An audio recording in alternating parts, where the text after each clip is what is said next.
Hey, what's up? Today we're going to be looking at math problems, starting with this one in Khan Academy.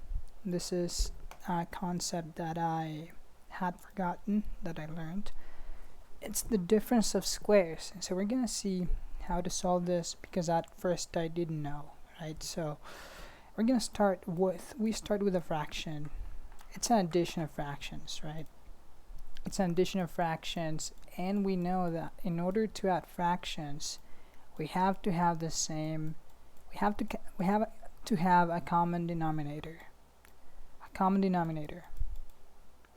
Right, a common denominator is when these two numbers on the bottom are the exact same. Right, when these two numbers on the bottom are the exact same, that's a common denominator, and right now they're not the same. We have x minus 2, the x is positive, the 2 here is negative, and on the other side, the other fraction, we have a 2 that's positive, that's the opposite of what's in here, and an x that's negative, which is also the opposite of the positive x that's here. So in order to turn this into that, to have the same common denominator, so we can add both fractions and find the equivalent expression in one of these four options, we're going to have to multiply bottom by minus sign or by -1. You can imagine there's an invisible one there, but when you modify the bottom, of course you have to modify the top as well, so you're multiplying both top and bottom by -1. That will give you -4 over x minus 2, which this -1 flips the sign of this 2 to negative, and it also flips the sign of this x to positive. So all of a sudden now we have that, right? So now we can put them together here with the same denominator, and we have that. Now that's not one of the answers. This is similar, but it has a plus here. Now we are subtracting because we had multiplied both top and bottom by minus, so it's not an addition now, it's a subtraction. The sign's flipped. This one looks similar, but it has the denominator of the other. It has the different denominator. We are trying to look for x positive and -2, so this is not it. So these two are not it, right? Now it can be either this one or this one. Now here's where the difference of square comes in. The concept of difference of squares comes in, because we realize that difference of squares is just factoring this part. Can you factor this area? Can you make it simpler? Yes, you can, by doing x minus 2 times x plus 2. That will give you x squared. This gives you, this multiplication of x times x gives you x squared. This multiplication gives you -2x. This gives you -2x, so that's -4. Actually, no, I'm wrong. This gives you, the first x times 2 gives you positive 2x. And then this -2 times x gives you -2x, which this doesn't exist, it's 0.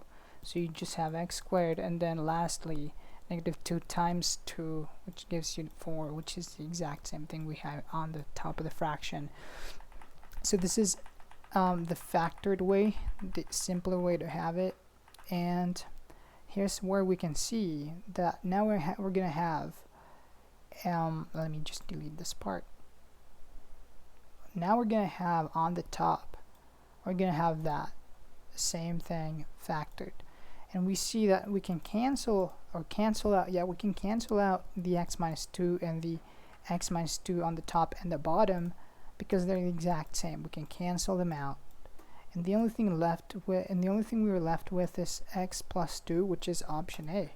So find the difference of squares, cancel the top that looks the same as the bottom, and you're left with whatever is on the top, and that's the answer, option A. Okay, next question will be an easy one.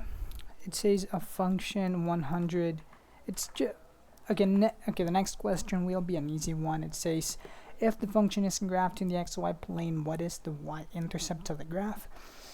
So something I've learned after doing many problems like this is that whenever you have the formula a parenthesis b squared, which is an exponential formula, which is exactly what we have here.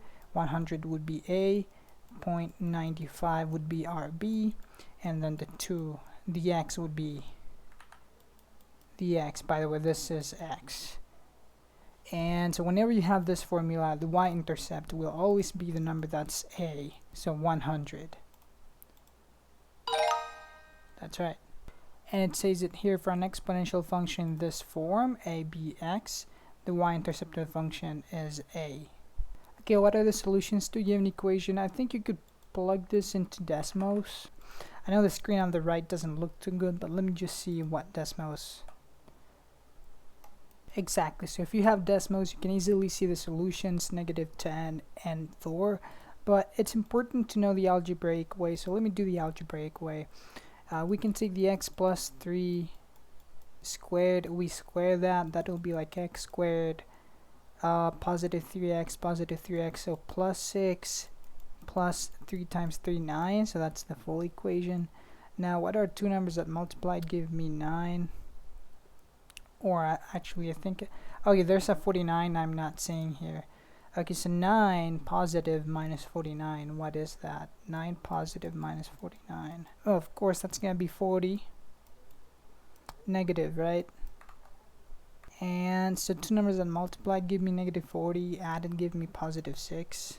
So of course -10 times 4 would give me -40 times positive 4. Times positive 4 would give me -40. But -10 plus 4 would give me -6, which is, it's not positive 6 though, so it wouldn't work. Alright, so maybe -4 plus 10, yeah, that would give me -40, and added that would give me positive 6. And then of course you always have to flip the signs whenever you have the solutions for this kind of equations. So the solutions are 4 and -10 still, and that is option B. Okay, next question. I was actually a bit stuck, although it is one of those questions that's easy to identify, because as soon as I saw the question, I could see that the answers were all G, G, G, which made me think this question is one of those questions where you have to isolate a variable, and that's the case. You have to express G in terms of everything else, and I actually did this first. I factored the 12gh on this side, 12gh plus 15g. I factored it in this form, so that this would give, oh my god, so that this would give me, I factored it in this form so that this would give me 12gh and this would give me 15g. And then I was trying to divide f by this entire thing, but then I realized that's actually probably not the right way, because you do need to factor kind of in the way that I did it, but in a different way. So what you can do is, you have 12gh plus 15g. What you can do right away is to factor out the g by putting it on the outside, and then everything else, 12, it doesn't, I don't have to have a 3 on the left. I can just have a g in the 12h and inside plus 15, and then I can divide f by this whole thing. So it's gonna look like f over 12h plus 15 equals g, which is exactly option A. Okay, next question is, what is the value of the given expression? The value of the given expression, okay, so we have radicals, that's square roots or cubed roots in this case, and this looks very messy, right? We have all of this, and we have multiplication of like roots, cube roots, right? There's the dot and then the haha. So what do you do here? What's the value of the given expression? First thing you should do in this kind of equation is, there's a rule that is called the outsides go with the outsides. Go with the outsides. The radicands, I think that's what they're called, the insides go with the insides. And so we can proceed to do the multiplication of the outsides first. So 2 times 2. that will give us exactly 4. We have 4 for that, and then we can, because the index of the root, the cubed root, is the same on both sides, we can perfectly multiply them. The 4 inside times the 2 inside. So we can do cube root. We're going to do a cube root here of 2 times 4, which is 8. Now we get the square root of 8. We get the cube root of 8. The cube root of 8 is 2 times 2 times 2. So it's just 2, right?